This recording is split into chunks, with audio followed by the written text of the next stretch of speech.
This video is about to be the perfect example of what happens when you go too far down the quick cars from the 90s rabbit hole. What even is this thing? What you're looking at is a Dodge Spirit RT from 1991, and they also made them in 1992. This car was the fastest production sedan mass produced in America in 1992, and it was a Spirit. Like, what the? As you can see below, I posted a picture of the engine, and there's good reason for that. This was a 2.2 liter four cylinder that normally makes, 93 horsepower, which was, I don't know, decent for back then. But this car's different. It has a turbo. So Dodge has been doing the Dodge thing for a long time and just slapping ridiculous engines in whatever they can to try to sell more cars.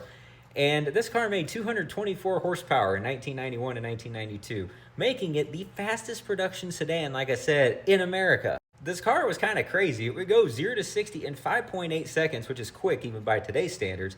And it would clock a quarter mile at 14.5 at 97 miles an hour. And it's a Spirit.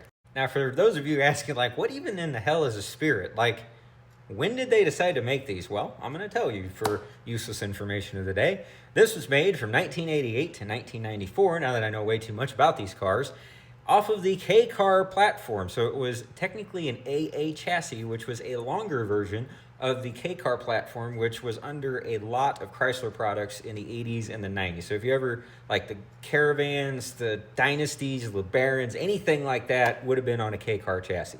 So we're going to talk numbers here for a second, and this is where, honestly, the Spirit cleans house and wins again as far as, like, performance per dollar goes.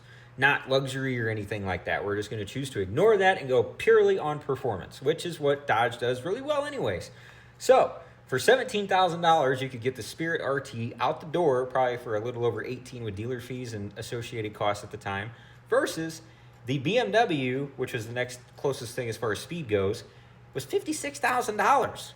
So for the money, you could basically get 3 of those for a well-optioned M5. So I'm going that direction. Or I'm going to get this in a truck so I can tow that thing back to my house when it eventually breaks. This just goes to show that you never judge a book by its cover, and you never judge a car by the way that it looks. And never, ever underestimate Dodge for putting just insane drivetrains in very bland-looking cars, because just, wow.